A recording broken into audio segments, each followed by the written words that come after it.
DW Inside Europe.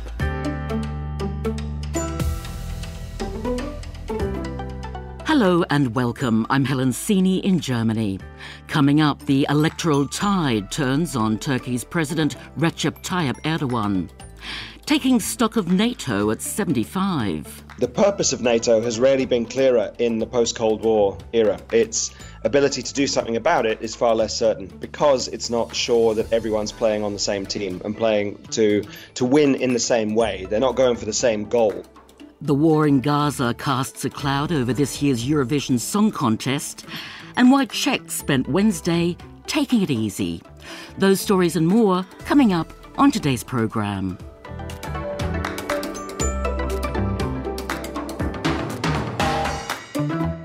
Local elections in Turkey last Sunday have dealt a significant blow to President Recep Tayyip Erdogan and his ruling AK party. The main opposition party, the CHP, claimed victory in 5 of the country's biggest cities, including the capital, Ankara, and Istanbul, a key electoral battleground.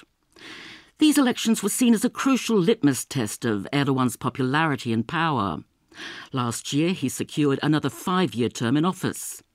But Erdogan's economic policies have ravaged the country. Our Turkey correspondent is Dorian Jones, who's based in Istanbul.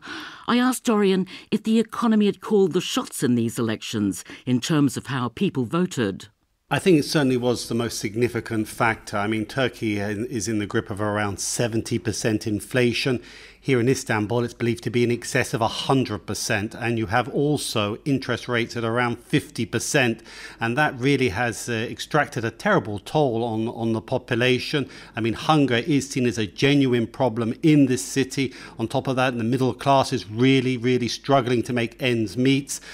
Sending kids to independent schools, which is very common. They're paying in excess of 30,000 euros a year now for school. And that gives an indication of just the mountain of bills and problems that the city are facing and the country. And I think they've resoundingly punished Erdogan over that. But it has to be said also that the opposition, the main opposition, CHP, they chose their candidates extremely well. And they also ran a campaign that was very inclusive, not just aiming at their very hardcore pro-secular base. They made it very inclusive, their campaign. And that opened the door for many supporters of Erdogan to cross the line and vote for the first time for CHP. And they voted in extremely large numbers, not only in the traditional strongholds of CHP, but the CHP won in places they have never won before. Here in Istanbul, Erdogan, where he grew up, this district of Beyoğlu, where he walked the streets, it was his personal power base, that went to CHP. And also where he has his private residence here in Istanbul, that too has fallen to the main opposition. Major victories for CHP, and also, more importantly, in many ways, across the country as well. CHP have won in places in central Turkey they have never won before. In fact, the political landscape, the political map has fundamentally changed, and that is causing major repercussions going forward in Turkish politics. Well, as you pointed out there, the economy is certainly in the doldrums, but Erdogan's critics say human rights, democratic norms and civil liberties have also taken a beating during his many years in power. So how important were these factors to voters? Voters who were concerned about those issues were already going to vote for the opposition, whereas the key change here was the way that Erdogan's AKP voters voted, and that was an economic factor.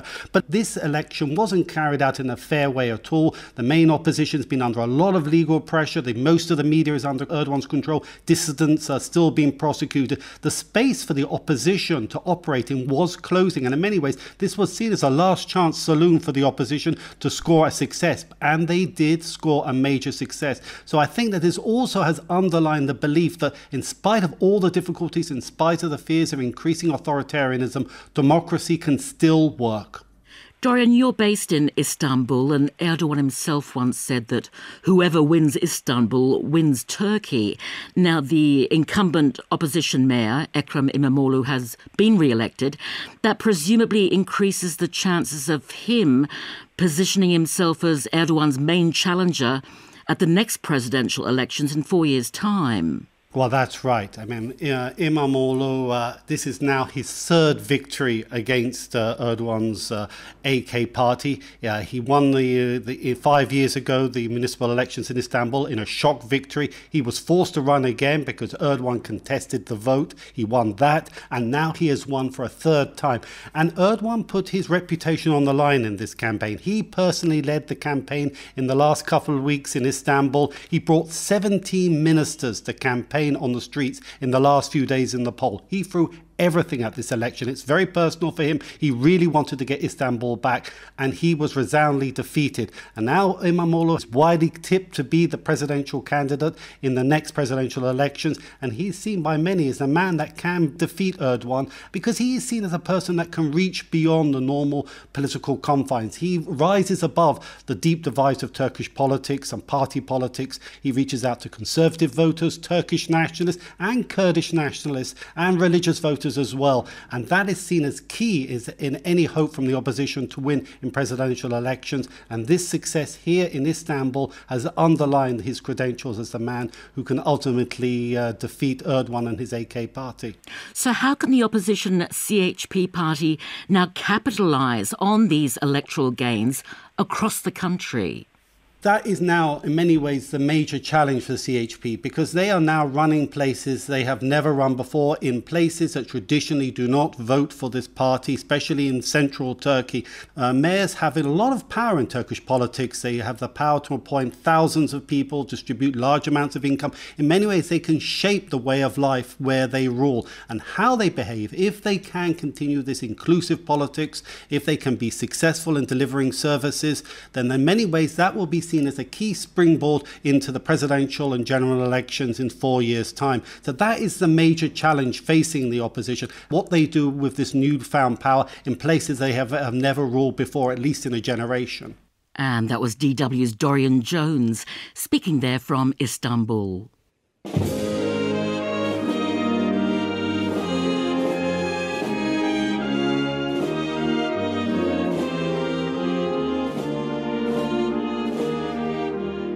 NATO marked its 75th anniversary on Thursday with a ceremony at its headquarters in Brussels.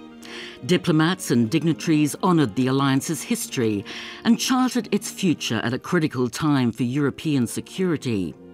Terry Schulz has more.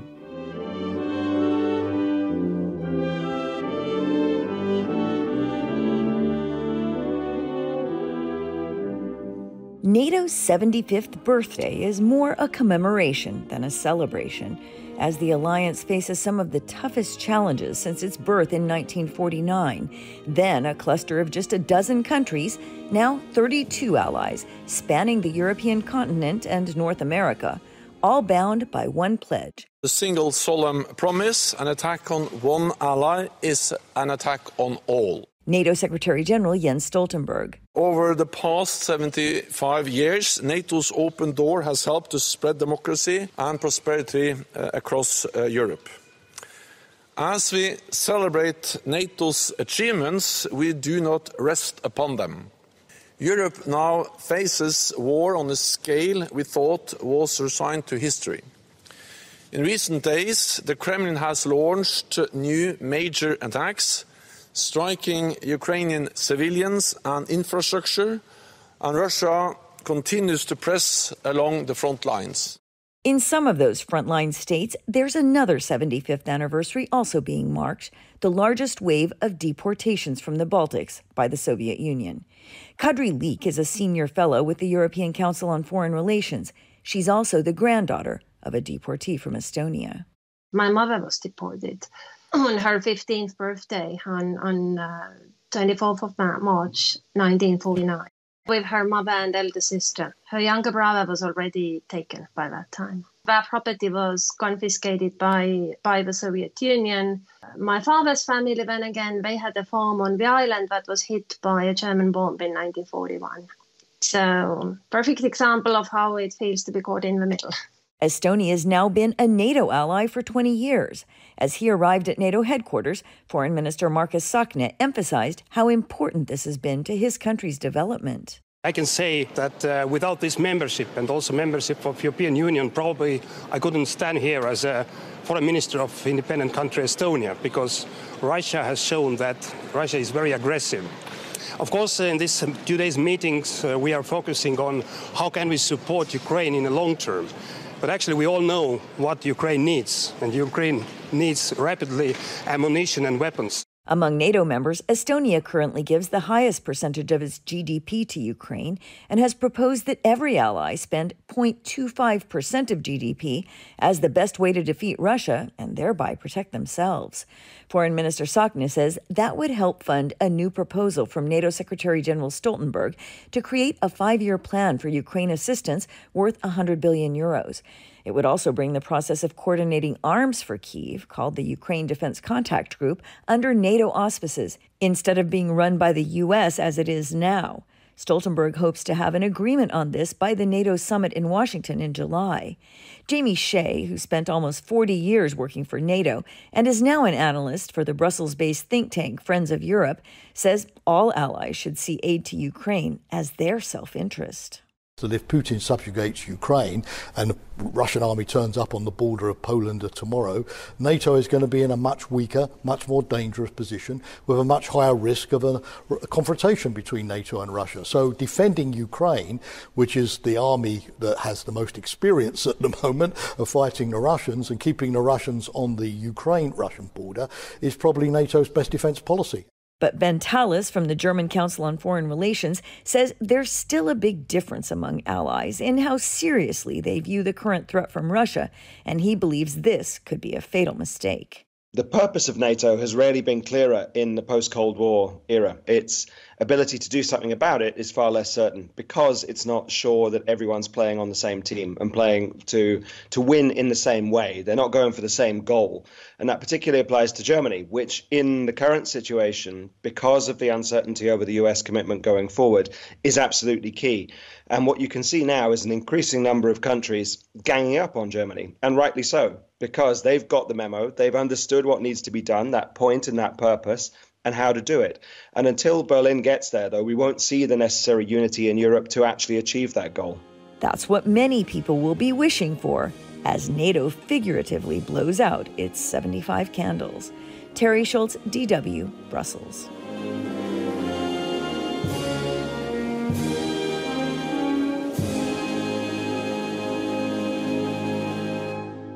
And for more on NATO's 75th anniversary, head to our website, dw.com. I'm Helen Seeney in Germany, and you're listening to Inside Europe.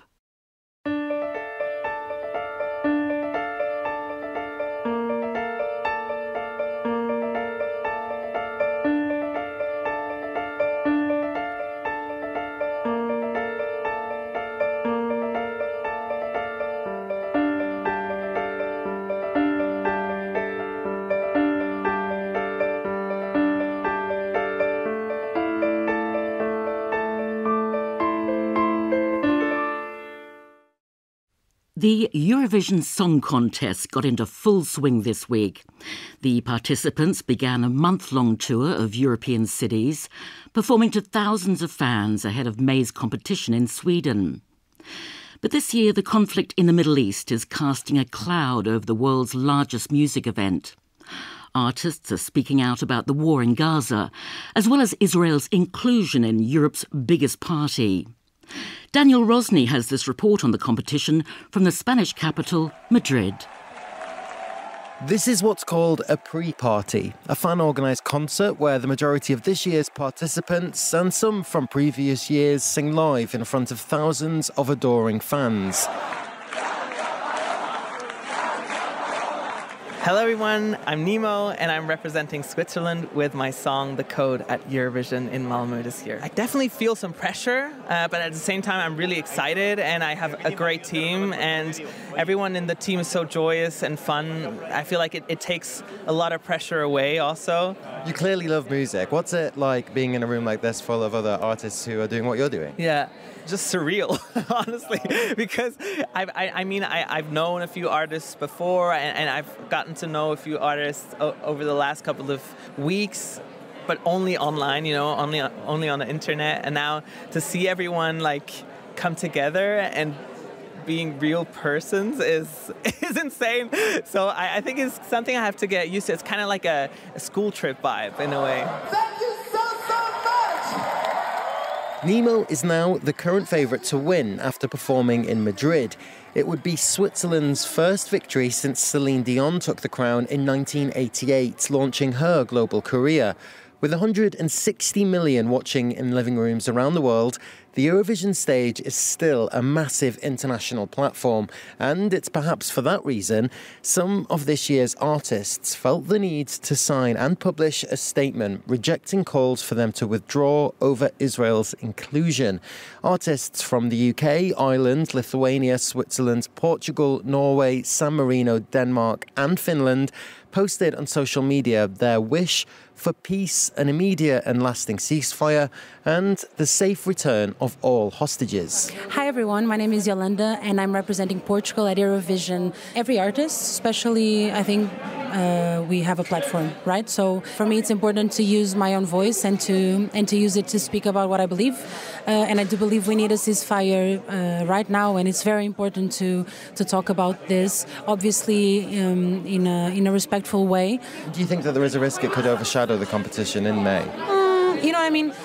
It can happen, obviously, but I think we all need to put that aside and just focus ourselves in what is happening.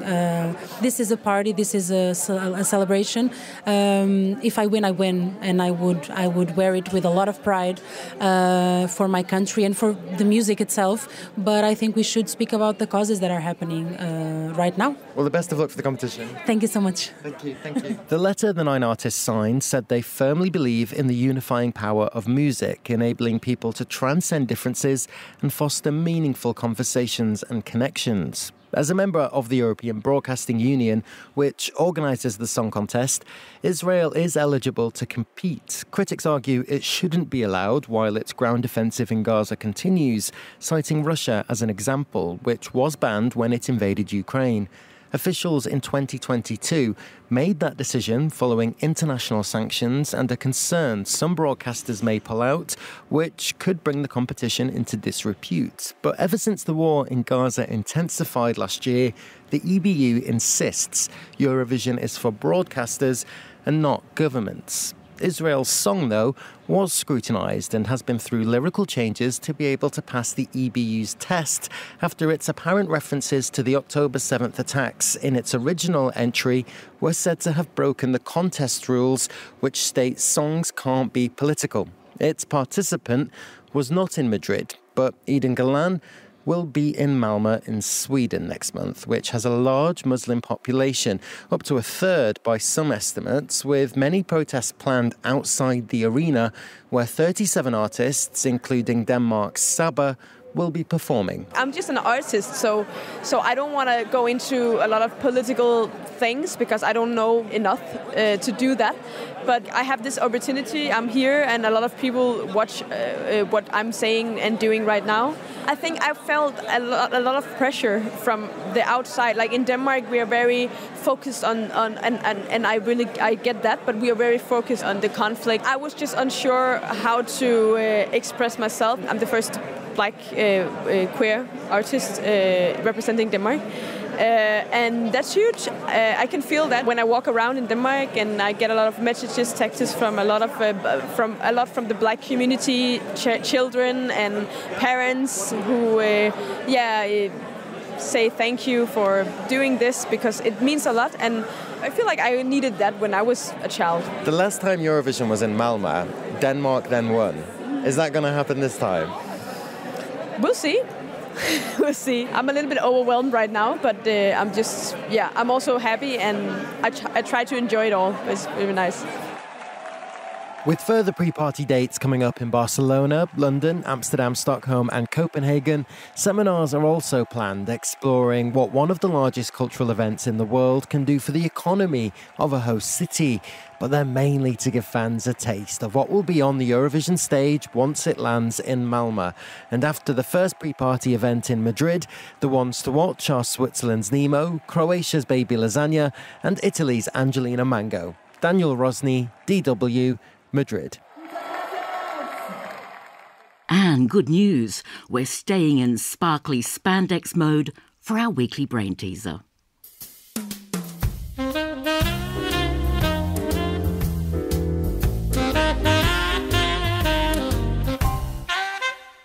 Now, despite what the name suggests, Eurovision, of course, isn't all about Europe. As Daniel's report just pointed out, Israel takes part, also Australia. This week we want you to tell us which of the following non-European countries has also taken part in Eurovision. Is it Jordan, Morocco or Lebanon? Head over to Spotify to cast your vote. And here are the results of last week's question. We asked you to tell us which European country has an Easter tradition of reading books or watching TV shows about crime stories. Well, most of you got it right. The answer is, of course, Norway. Thanks for taking part.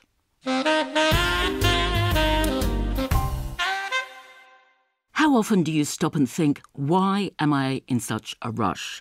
Does it really matter if I'm a few minutes late for work, for that meeting, or to take the kids to school? Well, the Czech Insurers Association has come up with a novel way of getting people to take a breath. An initiative called National No Rush Day. And as Rob Cameron reports from Prague, there is a serious side to it.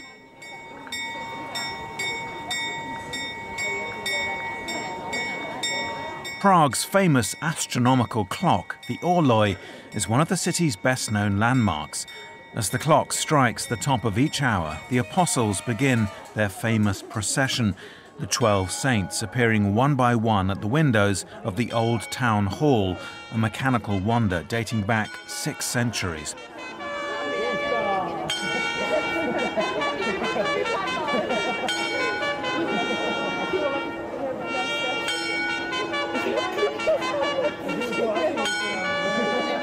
Below them are 2 pairs of figures representing all that was despised in the time of the clock's construction: vanity, a miser, a Turk representing lust, and finally, ringing his bell and grimly nodding his head, the skeletal figure of death. At 10 a.m. on Wednesday, however, instead of the usual procession, Death rang his bell and nodded 138 times. He did so to remember the 138 people who died in speed-related car accidents in the Czech Republic last year. For this was National No Rush Day. It wasn't just the lifeless figures of the Orloj which took part. A number of cultural and sporting institutions, universities and even companies joined in, deliberately adding a few minutes to a kick-off here, the start of a concert there. Bosses came late to meetings. Lectures started well after the bell had rung. The people behind the initiative, the Czech Insurers Association, were mainly targeting speed on the roads, quoting statistics that 43% of drivers go too fast because they're late for something, and a third of accidents are caused by excessive speed.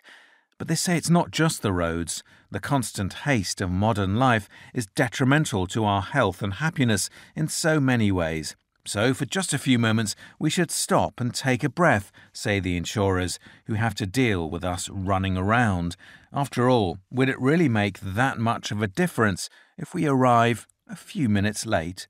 For DW, this is Rob Cameron in Prague. And on that note, I think it's time for a relaxing music break. This is Inside Europe, and I'm Helen Seeney in Germany.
This is Inside Europe, and I'm Helen Seeney in Germany.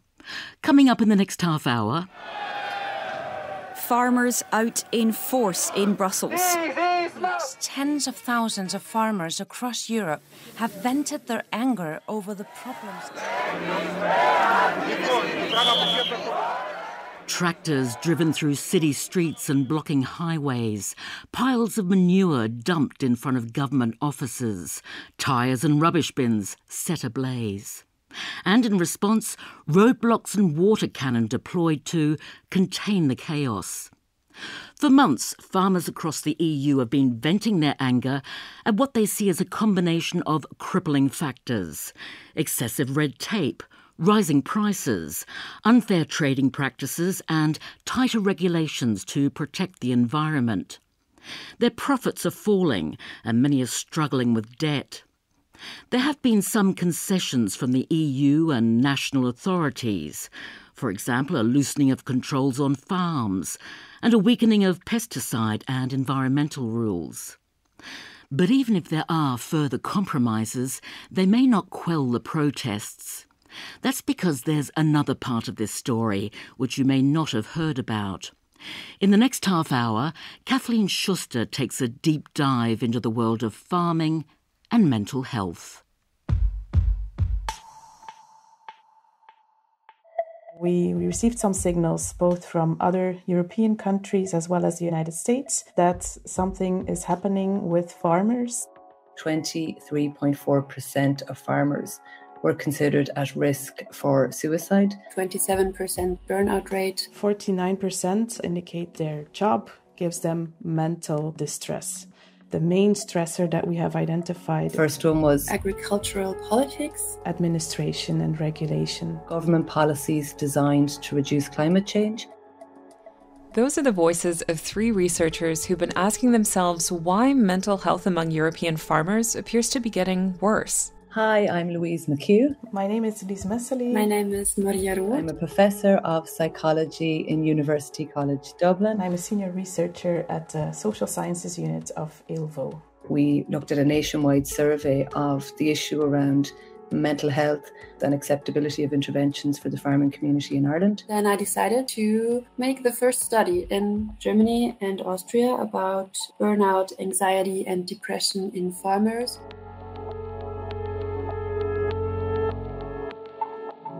They say one big problem they've identified is climate policy. These are the laws that are supposed to reduce emissions in the farming sector, but they say the way these laws are being enforced is actually putting farmers in impossible situations.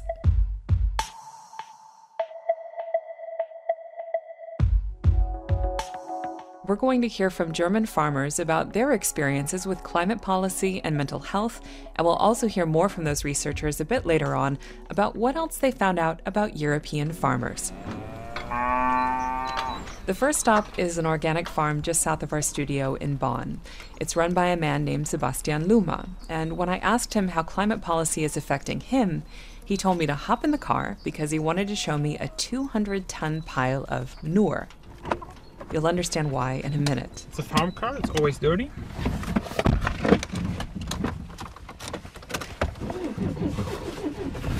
Oh, it looks like my spare parts came. Monday, I'm receiving new chickens for one of my stables. How many? In this stable we have 650. 350. 650 in total with two stables, which is a small number of chickens now in these times. I think my grandfather had like 10 to 20 chickens. Sebastian took over the family farm back in 2018. Chickens are the moneymaker. He also raises beef cattle. Where we have been driving across right now has been the food for the cows. I would not like to do it in this way, in this dirty way on the field, but I cannot afford... Sebastian says he'd like to build another place to store the cows' food, but tighter rules would mean stricter building codes, and in the end, paying even more money. For the number of cows I have right now, it would be about 100 to 150,000 euros just to feed some cows, which bring me like all in all, the whole year, like €0. If we add the time I spend on that, if I would pay me for the work I do with the cows, it just wouldn't work. Just because he says raising cows doesn't make a lot of financial sense for him, but without them, he has no manure for his fields. The manure has also become a headache, though. Over the past few years, regulations for fertilizers have gotten stricter. To meet EU targets, member states need to reduce fertilizer use by 20% by the end of the decade. That's because nitrogen-based fertilizers cause about 5% of global greenhouse gases and can also pollute the groundwater. Sebastian says the regulations don't completely make sense, though. That's all manure. Okay, so what are we looking at here? Yeah, we are looking at the manure from the past 8 weeks. This is manure from 8 weeks. 8 weeks.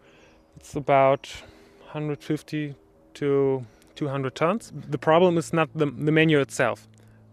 It's like the most sustainable fertilizer we have. Essentially, stricter rules on fertilizers have meant farmers can't put manure down on the fields from December to mid-January. The reason being, for one, the soil can't immediately absorb the nutrients if the ground is frozen. That can lead to nutrients being washed away. Worst case scenario, the runoff pollutes lower-lying areas or a water source. So we have to wait until the ground is not frozen, but if the ground is no more frozen, it's usually that wet that we cannot drive on that.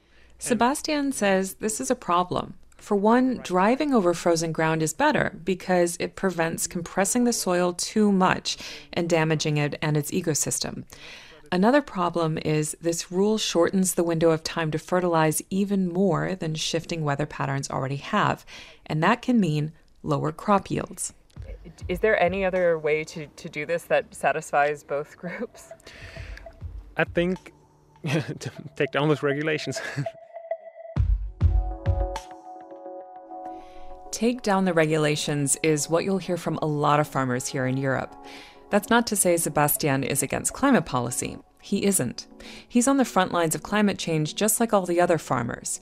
But his farm has already been hit by drought 3 times since he took over.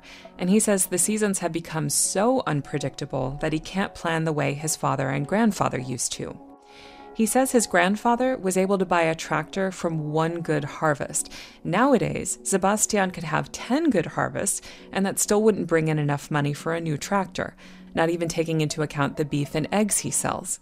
And, incidentally, it's where these two problems meet: a lack of predictability and what farmers see as overregulation that's thrown many of them into a tailspin. One person who's been researching this is a woman named Lies Messely. She's a senior researcher at a Belgian organization called ILVO, which stands for Instituut voor Landbouw, Visserij en Voedingsonderzoek. And which, mercifully, translates in English to the Flanders Research Institute for Agriculture, Fisheries and Food. The main stressor that we have identified is related to administration and regulation. The fact that it changes a lot, that there are different regulations from Europe, but also from the Belgian government related to food security, from the Flemish government related to water quality, a lot of different topics, and all these regulations land at the farm level, and the farmer has to deal with it and comply with a lot of regulations and administrations. That's a very big stress factor for farmers in Flanders. Her team was one of several looking at this problem in an EU-backed group called Farmwell. They started researching the mental health of farmers, specifically in Flanders, which is the Flemish-speaking region of northern Belgium. Nearly half of the land there is used for farming. They surveyed more than 600 farmers and did focus groups with about 90 of them between 2018 and 2021. They found almost half the farmers were suffering from mental distress. We heard reasons like, in our family, we don't talk about problems. Our problems, it's our own responsibility. We don't need other people to handle it or to solve it. We will do it ourselves. On another level, more on the sector, the farming sector level, there we see that there is this macho culture is a bit how we have called it. You don't share your problems with your colleagues. Some farmers also indicate that your colleagues are also your competitors. So if they know that you're in trouble, then your position is getting weaker. But for sure, there's also this taboo that to talk about your feelings and mental issues, it's very difficult. Even within farming organizations, for a long time, it has been not talked about, or it was a topic for the women. But farming has always been a tough job that involves hard labor and financial uncertainty. So why are mental health problems on the rise? Lise says she and her team noticed the farmers they spoke with had a particular vulnerability. They didn't know how to talk about their problems.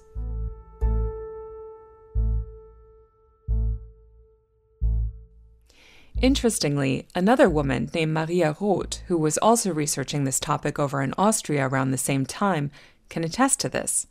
She's from a family of dairy farmers in Bavaria, and when she was getting her master's in psychology, she happened to get into a conversation with her brother, a farmer, that would change everything for her.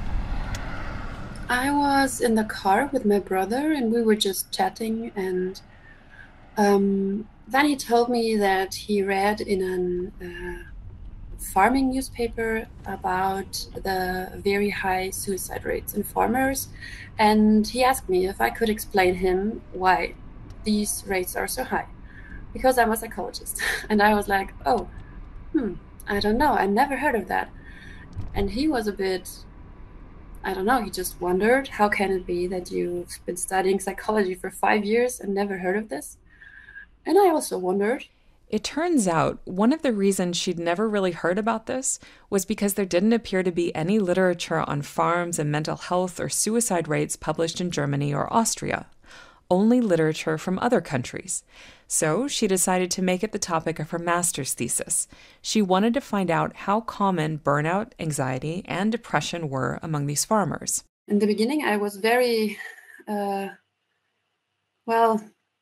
I was not really sure if I would be able to find 400 farmers. And I asked every farmer I know to participate, and I posted the link to the study to the survey on my personal Facebook page. And then it went kind of viral because in the end, I got around 4,000 participants. It was like 3,860 or something. She found that more than a quarter of the people she surveyed were suffering from burnout. That's twice the rate seen in the general population. I live in a very rural environment where everybody knows everything. And I personally know farmers who are really struggling. And so that isn't new, but I kind of see it through different eyes now, because earlier I had more like the impression, okay, it's just this person who's struggling because it's this person.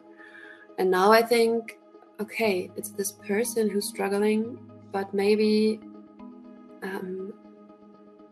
50% of the cause of this is the job she's doing. And if she was doing a different job, she wouldn't struggle. So it's now more linked to the fact of being a farmer. Maria's in the process of becoming a therapist and might end up specializing in therapy for farmers, but there isn't exactly a track for that in Germany at the moment. Lise Messely from Ilvo, who we heard from a bit earlier, is also working to expand the resources available both in terms of training therapists and getting the word out to farmers. The Flemish Departments of Agriculture and Public Health and Family Welfare are working on this. One credential that's absolutely necessary, she says, is a therapist needs to understand farming. It's all about trust and feeling understood. Understanding things like how farmers usually can't take a sick day, much less go out with friends or take a vacation. I wanted to talk to one of these therapists to get some insights, but they were difficult to track down. I did, however, find a man named Jürgen Donhauser about an hour east of Nuremberg, who's a farmer and a deacon. And even though he knew the hardships of farming life before he took on a pastoral role a few years ago, he says he's been shocked by what people began telling him.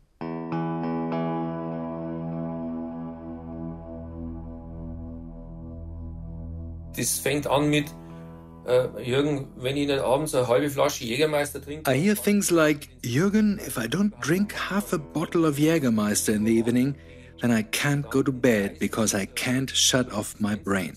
I just lay there awake, my thoughts swirling. I'm afraid I'll lose everything. And then he can sleep a bit, but it's not a deep sleep because of the alcohol. Then there are other stories like, Jürgen, if it all comes to an end, then I'll hang myself on the next tree. And that's, of course, a more extreme case. Und das ist natürlich schon extrem dann. He agrees that talking through these problems is vital and that often a therapist is necessary. He sees other reasons, though, why farmers are having so much trouble coping. Betriebe gibt es ja schon seit 10, 12, 15 Generationen. Some of these farms have been around for 10, 12, 15 generations. So, knowing that someone once started this farm and for the past 15 generations, each generation managed to keep things running. And now he's the one who's going to have to shut it down for good because it's no longer working. The pressure these people are facing is brutal. Belastung, Druck, die man sich aussetzt. He knows this from his own family. His grandfather started the farm, and Jürgen handed it down to his oldest son a few years ago. They mainly raised pigs, and it was around the time he handed the farm down that they needed to invest roughly 250,000 euros to update their pig pen to meet new animal protection guidelines. Before the law passed, there were different numbers floating around about how big the stalls for pregnant sows needed to be, and they were advised to plan for 6 square meters to be on the safe side. But once the law passed, it actually required 6.5 square meters of space. Now they have until April to submit their plans for changes, and his son doesn't know if it's worth the investment. His second oldest son has already thrown in the towel. The first reason is the inability to plan. Today, if I build a stall according to animal protection guidelines that costs between 250 and 300,000 euros, I can't count on using it long enough to pay it off. What young person would be ready to invest? The trust is simply gone, and that's why no one is investing right now. Jürgen says this is just one in a long line of changes over the past 20 years that's made it hard on them to keep up financially and emotionally. He says people aren't willing to pay fair prices, costs are rising, and updates are nearly impossible to afford. Of course it affects me. And I feel even worse for my father, who's 87. He's from the generation that was told after the war, we don't want any more wars, we don't want any more starvation. Farmers, give it your all so we no longer have to go hungry. And he did everything he could to run his farm that way. He doesn't understand any of this. Instead of thanks and respect for what farmers have done for us and what they still do for us. But instead of a pat on the shoulder and admiration, or at least recognition, we are constantly being criticized, and it's exhausting. Who wants to be called an insect killer, a well poisoner, an animal torturer? Of course that affects a person. Als Tierquäler beschimpfen lassen. Also, das geht nicht spurlos an jemanden vorbei.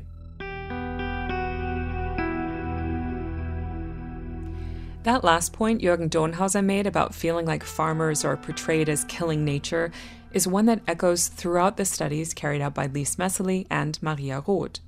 It's true that bad news about the environment has made headlines in recent years. For example, that the agricultural sector causes 10% of the EU's greenhouse gases, which is only slightly lower than the worldwide average. Or that pesticides that help maintain crop stability are driving a disastrous loss of biodiversity. The farmers I spoke with were quick to point out that what gets lost in this message is the role of the farmer as a steward of the land, as people who are so passionate about their jobs that some even take on outside work to keep running family farms that don't bring in any money. They also say coverage about recent protests over subsidy cuts misses the point. The cuts are just the straw that broke the camel's back.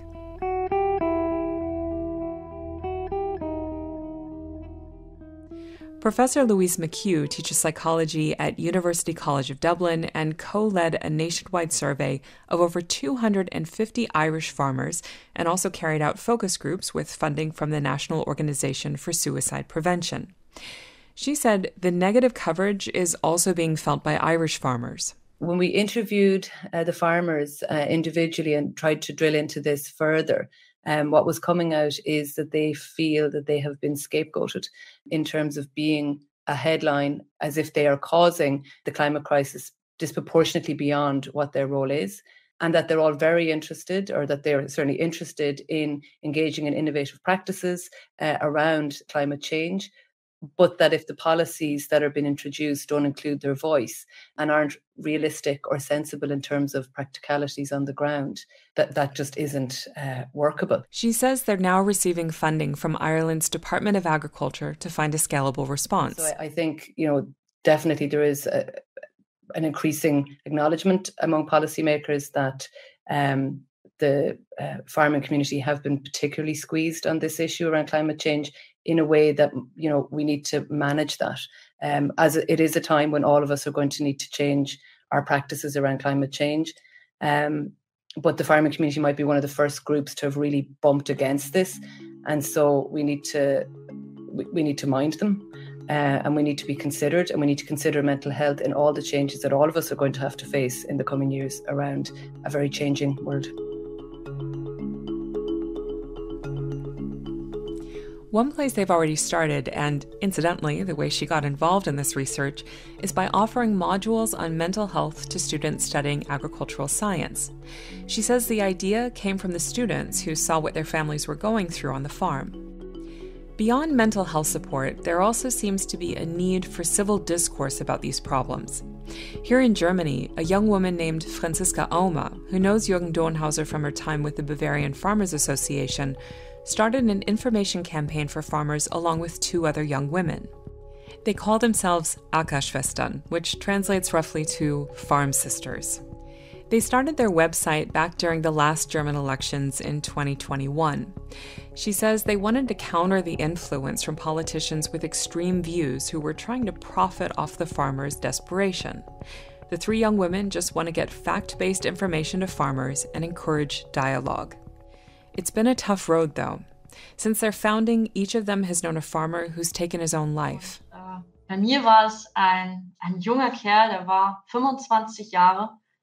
In my case, it was a young guy. He was 25 years old.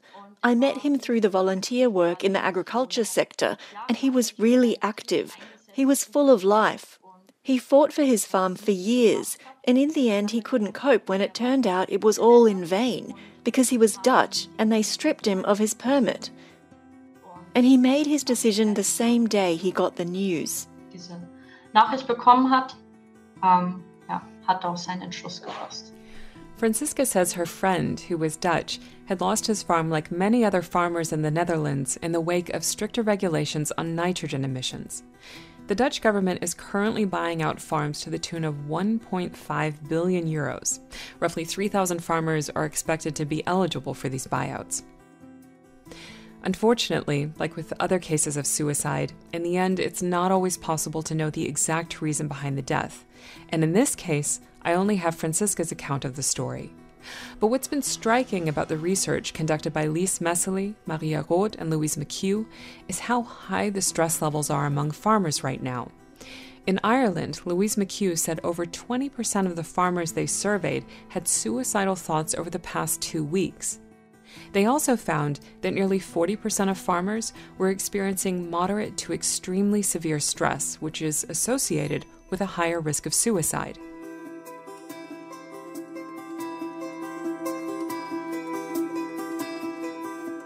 A sign of hope, though, is that all of the researchers found that the overwhelming response from farmers was positive when they were given the chance to talk. Here's Lise Messerly again. That was really something that we didn't expect, actually. When we started announcing our research on stress and well-being, people who are very familiar with farming sectors said, you will never find somebody who will want to talk about it. Not even in an individual talk, but in group discussions, it will not be possible. But we actually found the contrary.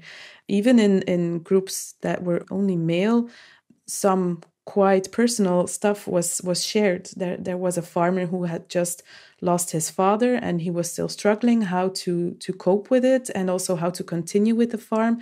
And then during that talk, another farmer shared his story, also having lost his father at a young age and recognizing the same difficulties and sharing how he has dealt with it.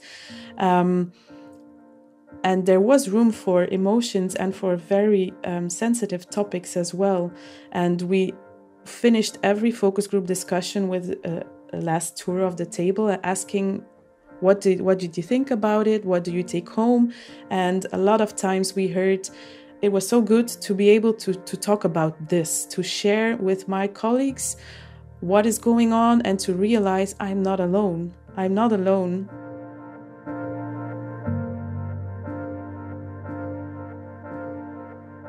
I want to turn back to Franziska again very briefly. What's interesting about her story is that she actually doesn't have to farm. She's from a farming family, but she had originally completed her formal training in computers and electronics and then decided her passion was farming after all. She's just about to finish her training, but after telling me about all of the hardships farmers face right now, why is she going through with it? Aufgeben ist keine Option. Giving up is not an option. Farmers still exist in Germany, and I hope that politicians and society will appreciate us and that they'll offer us support so that our profession has a future and so that it doesn't break people. Deckung und Unterstützung gibt, sodass dieser Beruf einfach wieder eine Zukunft hat. We farmers work in and together with nature. It doesn't matter which region we live and work in. We can already feel the effects of climate change. Of course, we have interest in genuine climate protection, in climate protection that leads to measures you can see and feel. But we also know, because we work in the cycles of nature every day, that these types of changes take time. We think in cycles. We follow nature's lead. And this kind of change can't be forced.